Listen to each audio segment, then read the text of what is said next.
So, how's everyone doing health-wise heading into this exhibition? Yeah, everybody's doing great. Obviously, with the exception of Taman, still on track for the same return that he was. I guess probably 2 weeks from now or whenever that is. But everybody else is feeling great, looking great, and we're ready to roll. How was Torrey impressed you beyond what you knew coming in? The defensive quality, the work hard quality, all that stuff. Yeah, I think it's more the consistency every single day, and you can feel defensively that he really wants to guard the basketball, get stops, competes on that end of it. He's out there every day. He's a guy who plays physically, so he takes more bumps and more hits, but he plays through those things. He understands how important that is. He's been a consistent three-point shooter. When he's been open with time and space, he's knocked that shot down, and he's continuing to evolve in terms of communication and leadership with our group. So you can feel his care and his want to every single day, and I really respect how he's gone about it. In an event like this, which you haven't done publicly before, what are you looking for from your team? What do you want to see your team accomplish? Yeah, the first thing is win the game. Like, everything's about win the game. So when we practice, every drill we're trying to win. Every thing that we do, we're trying to win. So regardless of this counts on our record or doesn't, which it doesn't, our objective is to win in everything we do. Win every possession, outcompete every possession. So for us, it's establishing our identity. It's showing that we're going to pressure the ball, we're going to rebound the ball, we're going to be tough with the basketball. Those things need to show up. Guys that we put our confidence in, and leaders and guys to step up for us. We need those guys to be the guys that we know that they are. And then for the new guys, making sure that they come in and play with a relentless spirit and energy to how they do it. So, we're going to be a team all year long. We want to force a lot of turnovers. We want to take care of the basketball. We want to win the rebounding battle. When those things happen, we believe that we'll put ourselves in great position to be successful. So we want to get started right away doing that tomorrow night. Is there any thought to hold looks or certain sets back knowing you play Creighton again? Yeah, I don't believe in any of that. I just think win. Whatever gives the best chance to win, do it. And whatever gives us the best chance to win, when we play them a month from now, do it. It could be different things, but it won't be because we're holding back. We do everything to win that possession. So, we're a lot more about the tough guy stuff than trying to overthink it.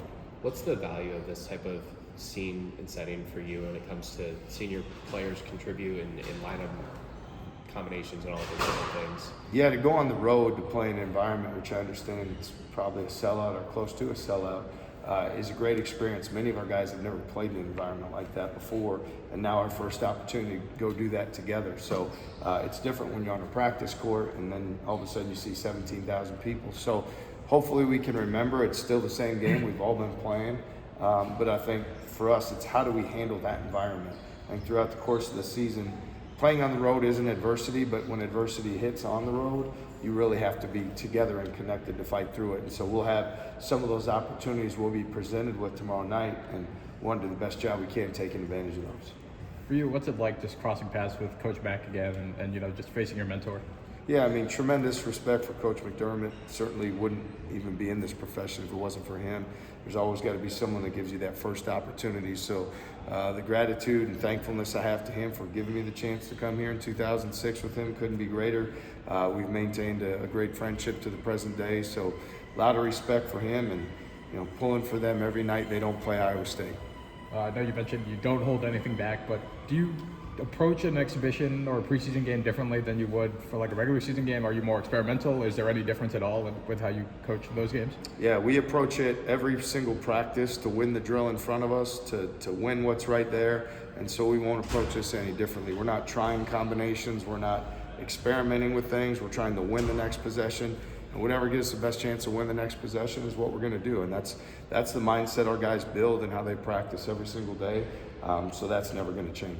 Can you explain how this might be different than the secret scrimmages that have been going on for years? Well, the thing in the secret scrimmage is obviously there's bits and pieces of information that come out of that maybe leak out, but it's a lot different when everybody sees it. And essentially, we're starting the season 2.5 to 3 weeks sooner, because now what happens is playing time gets determined.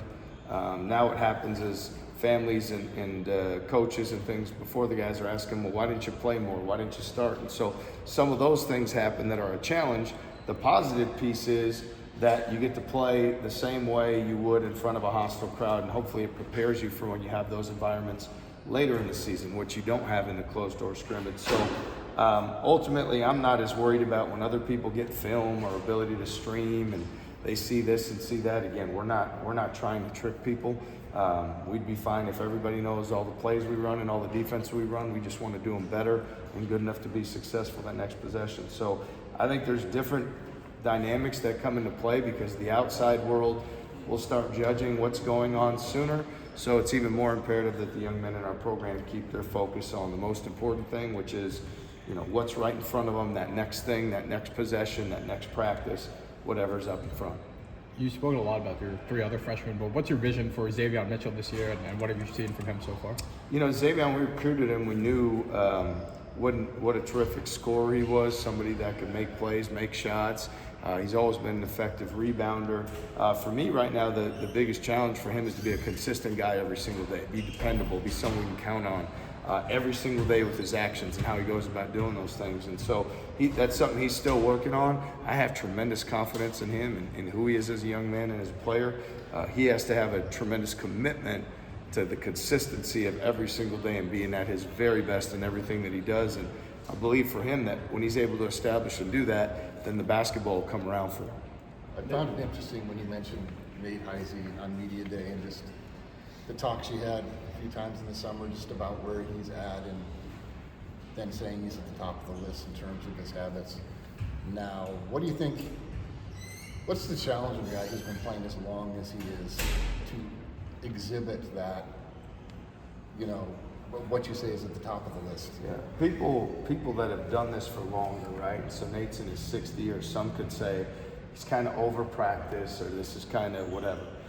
Where Nate has been really good this fall and as we move forward is understanding how grateful and thankful you should be to have this year. We don't know what's next or what could come later and we don't care, but he's been fortunate that he has this other year because of medical red shirt and things along the COVID year and things along those lines that give him this extra opportunity.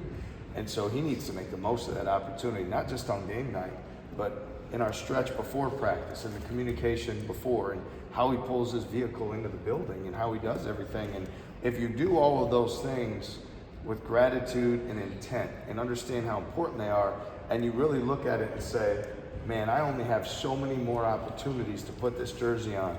I only have so many more opportunities to play with my brothers. I only have so many more opportunities to be at Hilton Coliseum or playing these games with this magnitude.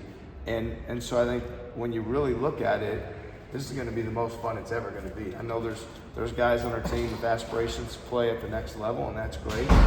Everybody that I talk to that plays at the next level said these are the most fun times. These are the best times. These are the times you're most connected to your fan base, your teammates, and you have the most fun. So man, what I want for Nate Heisey is to have the most fun senior year. I want everybody to be able to look at Nate Heisey and say, that guy is having so much fun out there playing basketball. He has a smile on his face, his competitive spirit, his energy with his teammates. Nobody maximized having fun that last year like Nate Heisey did. That's what I want for him.